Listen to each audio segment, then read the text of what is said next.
Pierre-Emerick Aubameyang qualifie son passage au FC Barcelone de 6 meilleurs mois de sa carrière. Nico Williams au cœur d'une bataille entre le FC Barcelone et le Real Madrid. Le retour crucial de Pedri, espoir renouvelé pour le FC Barcelone. Xavi Hernandez calme les inquiétudes et écarte le mot « cri » après 2 défaites du Barça. Vitor Roque vers un débarquement estival au FC Barcelone. Le FC Barcelone surveille Wilfried Ndidi en vue d'un possible renforcement au poste de sentinelle. Avant de commencer, si c'est la première fois que tu passes ici, je t'invite donc à t'abonner, ça prend 2 secondes et ça fait plaisir, merci beaucoup à toi. Au cours d'un entretien, Pierre-Emerick Aubameyang est revenu sur son passage très agréable au FC Barcelone. Si l'aventure de Pierre-Emerick Aubameyang connaît des débuts délicats, l'international gabonais a marqué la plupart des clubs par lesquels il est passé au cours de sa carrière. À l'occasion d'un entretien accordé à Prime Video, l'ancien joueur d'Arsenal a été invité à parler des plus belles ambiances qu'il a connues à Dortmund ou au FC Barcelone. Aubameyang a apprécié Barcelone, et s'il n'a passé que 6 mois en Catalogne, plutôt réussi avec 13 buts en 23 matchs, PEA garde un très bon souvenir de son passage au Barça en 2022, qu'il considère comme la meilleure période de sa carrière. Le Barça, les 6 meilleurs mois de ma carrière. Je prenais du plaisir, même à aller à l'entraînement, j'y allais même les jours off. A-t-il confié. À seulement 21 ans, Nico Williams, le talentueux ailier et frère d'Inaki Williams, suscite l'intérêt de nombreux clubs européens. Avec son agilité, sa vitesse fulgurante et son impact sur le terrain, l'international espagnol est déjà considéré comme une référence à son poste en Espagne. Sa situation contractuelle, qui expire cet été, alimente les spéculations dans le monde du football espagnol. Ayant disputé 9 matchs cette saison avec un but et 4 passes décisives à son actif, Nico Williams est devenu une cible convoitée sur le marché des transferts. Le FC Barcelone, en particulier, envisage d'en faire sa priorité cet été, selon les informations de Sport.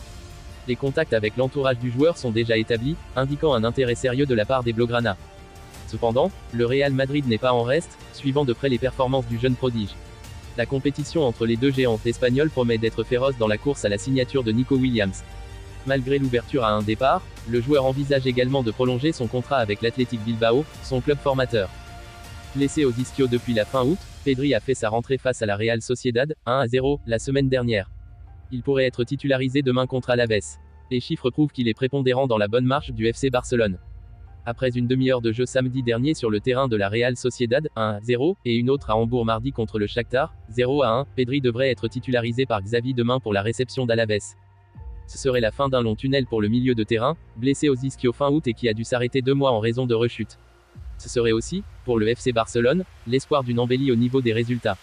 Car c'est peu dire que le joueur venu des Canaries a une influence très positive sur l'issue d'un match. 68,40% de victoire avec lui, 57,10% sans lui. Mundo Deportivo a fait les calculs. Depuis que Pedri s'est engagé il y a 3 ans, le Barça a joué 57 matchs avec lui et 49 sans. Quand le milieu a été sur le terrain, les Blaugrana ont plus souvent gagné, 68,40% contre 57,10%, et marqué beaucoup plus, 2,03 buts par match en moyenne contre 1,57. Tout sauf un hasard. En cette période compliquée, Xavi espère donc que son jeune protégé sera enfin débarrassé de ses problèmes physiques et pourra s'inscrire dans la durée. Au résumé, gêné par ses ischios depuis le début de la saison, Pedri n'a plus débuté un match du FC Barcelone depuis la fin août.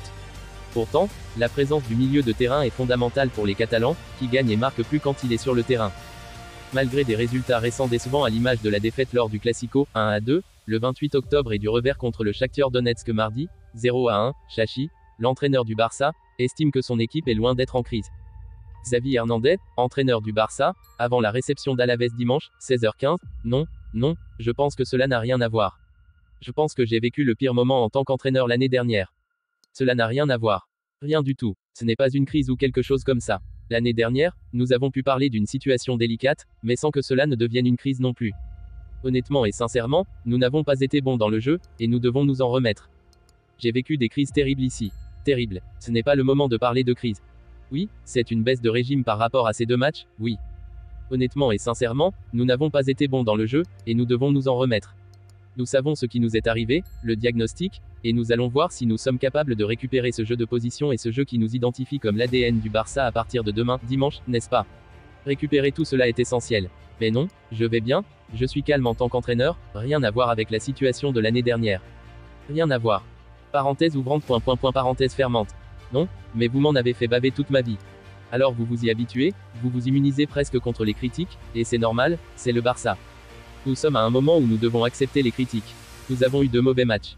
C'est la réalité. Nous devons donc être honnêtes.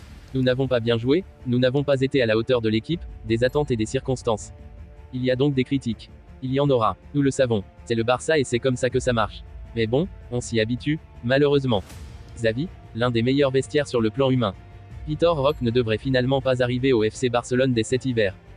Depuis le 12 juillet dernier, on sait que Vitor Roque sera un futur joueur du FC Barcelone, qui a déboursé environ 40 millions pour le recruter. Reste désormais à savoir si l'attaquant de l'Atlético Paranaense débarquera cet hiver ou l'été prochain en Catalogne. Arrivée cet hiver très compromise pour Vitor Roque. Alors que Sport a annoncé ce vendredi que les dirigeants Blaugrana feraient tout pour le faire venir dès janvier prochain, la radio catalane, RAC1, ne donne pas le même son de cloche et croit savoir que le Barça exclurait à l'heure actuelle l'arrivée de Vitor Roque cet hiver. Le champion d'Espagne en titre n'aurait pas la masse salariale nécessaire pour permettre cela. L'international brésilien, qui se remet actuellement d'un déchirure des ligaments de la cheville droite, ne devrait donc débarquer à Barcelone que l'été prochain. Pour résumer, les dirigeants du FC Barcelone excluraient à l'heure actuelle l'arrivée de Vitor Roque dès cet hiver. L'attaquant brésilien ne devrait donc débarquer en Catalogne que l'été prochain. Selon les informations de Sport, le FC Barcelone garderait un œil sur la situation de Wilfried Ndidi, 26 ans, dont le contrat avec Leicester expirera en juin prochain. Le FC Barcelone veut continuer à se renforcer. Et parmi les postes ciblés par le club catalan, celui de sentinelle semble être l'un des plus importants. Après avoir tenté de pallier au départ de Sergio Busquets par l'arrivée d'Oriol Romeu cet été, les dirigeants Blaugrana semblent déjà revenir sur leurs pas. En effet, après quelques mois passés au sein de son nouveau club, l'ancien joueur de Gérone n'a pas apporté toutes les garanties nécessaires pour s'imposer comme titulaire indiscutable de l'équipe de Xavi. Et comme l'indiquait d'ailleurs Sport il y a quelques jours, un départ du joueur de 32 ans n'est ainsi pas à exclure dans les prochains mois, Gérone pourrait être tenté de le rapatrier. Ce qui laisserait évidemment un vide au Barça dans un secteur de jeu pourtant bien fourni mais pas forcément pourvu d'un profil identique. Raison pour laquelle le club s'attellerait d'ores et déjà à lui trouver un remplaçant. Ndidi dans le viseur. Ainsi, comme le rapporte Sport ce samedi, la direction sportive de club surveillerait attentivement la situation de Wilfried Ndidi, 26 ans. Alors que son contrat avec Leicester arrivera à son terme en fin de saison, le Nigérian n'a toujours pas paraphé de prolongation de contrat avec les Foxes. Déjà sur les radars du FC Barcelone il y a quelques saisons, son prix, Leicester en demandait environ 70 millions d'euros, avait rapidement freiné les ambitions du club catalan de le recruter. Mais alors que le joueur de 26 ans sera libre de discuter avec ses futurs prétendants dès le mois de janvier, le Barça ne compte pas laisser passer sa chance. Au même titre que le Bayern Munich, l'Atlético de Madrid ou encore la Juventus Turin, tous intéressés par la signature du natif de Lagos.